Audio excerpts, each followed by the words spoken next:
مرحبا بكم من جديد البنات في مطبخ ام روان جوج. كي كتلاحظوا اليوم غنشارك معكم هاد الشهوه هما القطايف معمرين بالقشطه او المكسرات كيف كيقولوا لها في الشرق. هما كيجيو رائعين ولذاذ بزاف. تابع معايا الفيديو غادي نتعرفوا على الطريقه ديال العجينه، الطريقه باش كنصاوبوا القشطه والمكسرات اللي كتجي حاجه بنينه ولذيذه بزاف. اول حاجه غنصاوبوا البنات بالنسبه لهاد القطايف وهي لا كريم او القشطه كيسميوها في الشرق. باش تبرد خصها تبرد لينا مزيان، وغنحتاجوا ليها اول حاجه هي النشا. عندنا معلقه ونص كبيره تاع النشا ومعلقه ونص كبيره ديال الطحين الفورس، الطحين الابيض، وربع معلقه ديال لافاني. روح الفاني هي اللي غنستعمل، اللي ما كاينش ممكن تعوضها بساشيت لافاني عاديه، وثلاثه المعالق كبار ديال سكر سنيده. غادي ناخدو كاسرونه، غادي نبداو باش نخلطوا فيها هاد المقادير. هادشي غنخلطوه بالسيترو ديال الحليب. غنديروا اول حاجه النشا والطحين وندوبهم غير شويه ديال الحليب. هانتوما تابعوا معايا المراحل باش نحصلوا على واحد لاكريم اللي رطبه ملسه، ما يكونش فيها داك الحبيبات ديال الطحين. يعطيكم درجوج معلقه ونص كبيره ديال النشا ومعلقه ونص كبيره تاع الطحين، ونضيف عليهم غير الحليب غير شويه حتى تخلطوا مزيان ويذوبوا دوك الحبيبات، ما يبقاش كاع داك التكتلات ديال الطحين. هنا نكملوا السيترو كله ونخويوه ونضيفوا المقادير الاخرى، نضيفوا سكر سنيده ولا فاني ونديروها فوق النار كتبقى كتبخ حتى تتعقد. شتي كنبقاو نخلطو حتى يذوب لينا الطحين ونشا مزيان.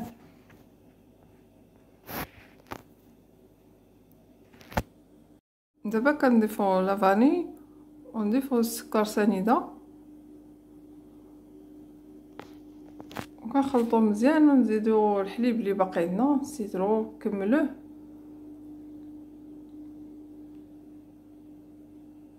صافي نخلطو نشعلو النار ونردوها كتبخ حتى كتعقد.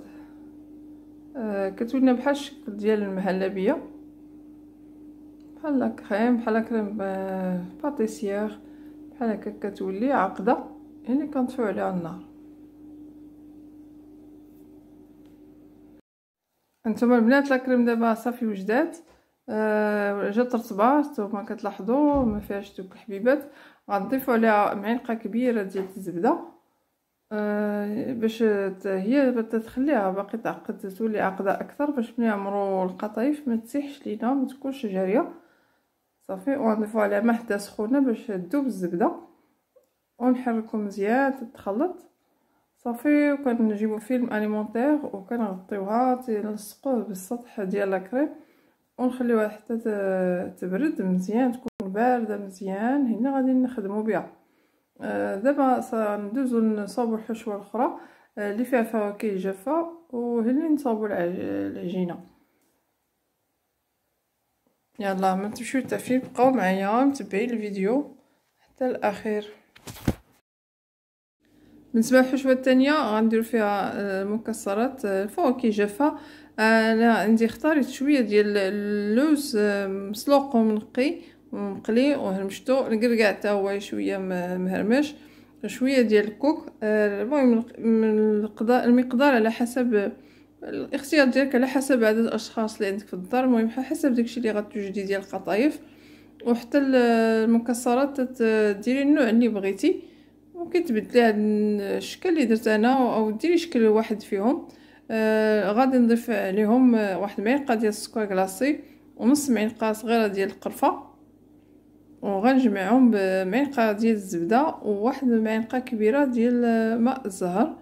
ممكن ديري تحيدي الزبده وديري العسل، تجمعيهم بالعسل. هي الزبده كتعطيهم نسمه اكثر ولذه اكثر. صافي قلت لكم كنزيد معلقه ديال السكر عفوا ديال ماء الزهر. صافي ولا عندك الروح تزيدي شويه واحد جوج نقيطات لان الروح كتكون مجهده.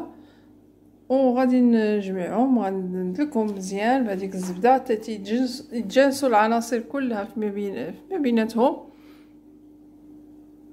وصافي غادي دابا ندوزو باش نصاوبو العجينه اللي غادي نعمرو بها هاد القطايف. عجينه سهله في التحضير.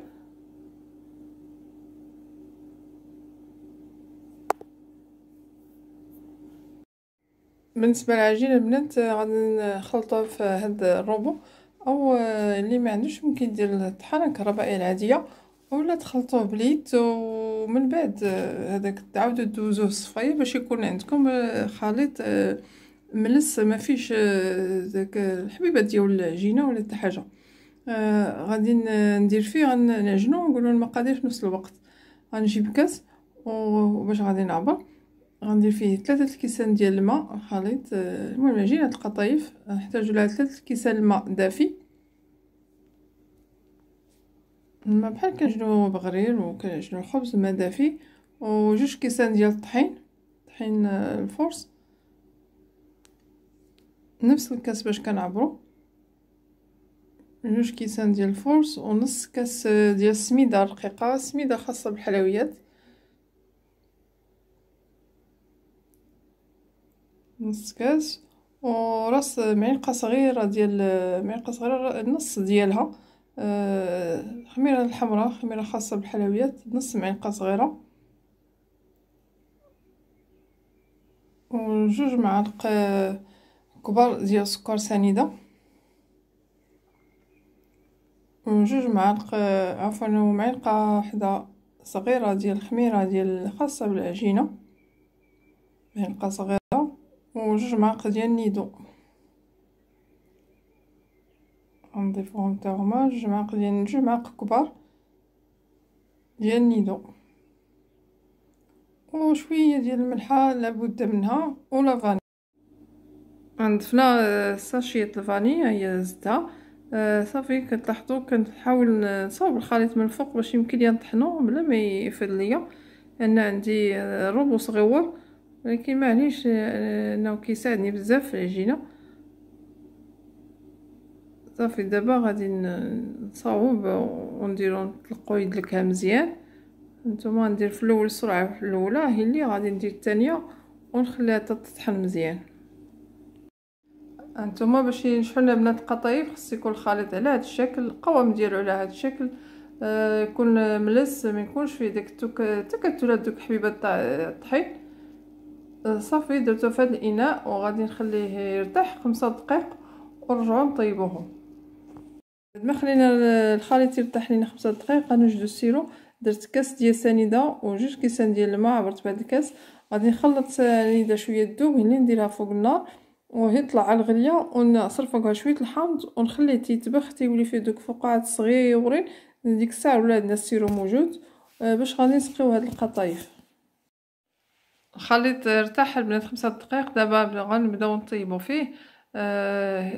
غادي نديرو المقله فوق النار، غتكون في الاول مجهده النار حتى كتسخن المقله مزيان، ونخويو واحد المقدار بحال شكل بغريره، ما نديروهاش كبيره، نديروها متوسطه.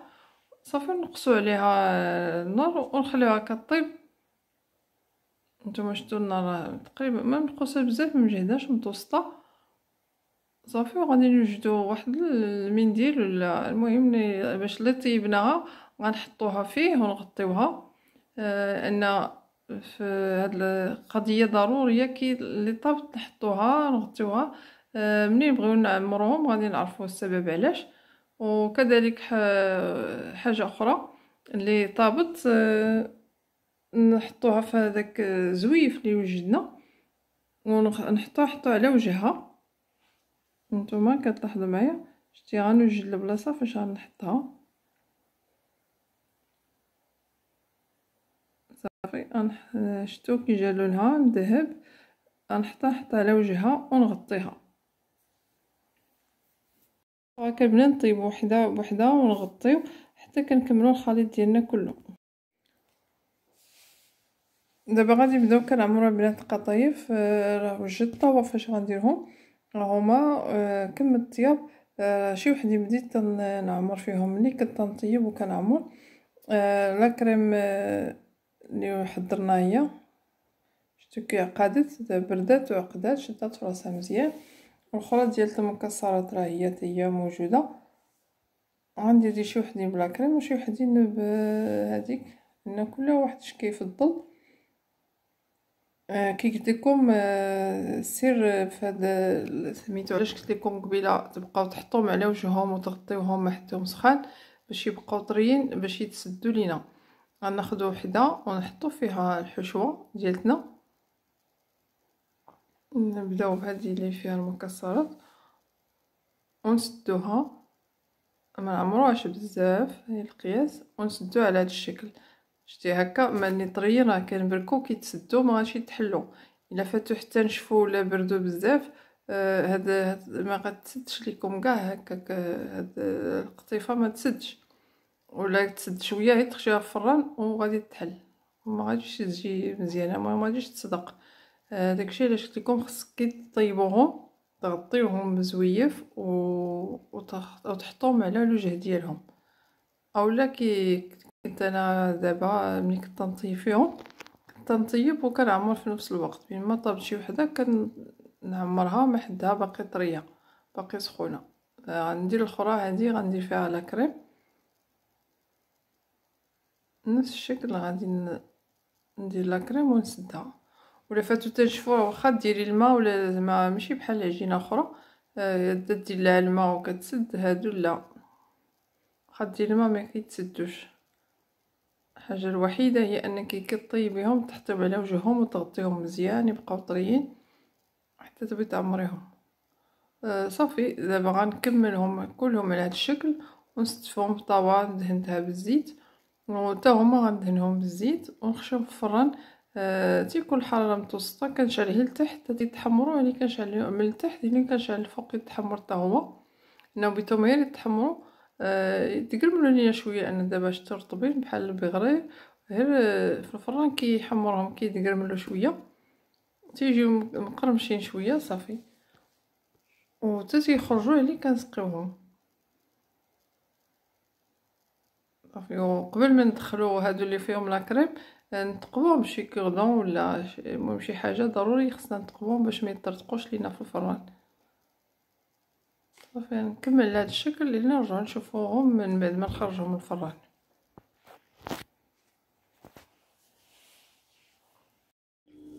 القطايف ديالنا بعد ما خرجوا من الفران نتوما شفتوا تحمروا ولاو مقربشين. دابا غنسقيوهم. سيروا ها هو كي كتلاحظوا اللي وجدنا هاتي كي جا عاقد حتى هو، هما سخان وهو راه بارد. غادي نبقاو نسقيو فيهم هكا تيتشربوا مزيان. سيروا ونديروهم في صحن التقديم وبالصحه والراحه. قدمتهم البنات على الشكل، درت لهم تزيين بسيط. كي المهم انهم كيجيو شي حاجه بنينه لذيذه بزاف. كنتمنى اقتراحي الاعجاب ديالكم وتجربوه، ودعموا الفيديو اللي عجبكم بلي لايك وبارطاج مع الاحباب والاصدقاء. ما بقى دابا الا ندعوكم نقول لكم الى اللقاء ان شاء الله، وبصحه فطوركم.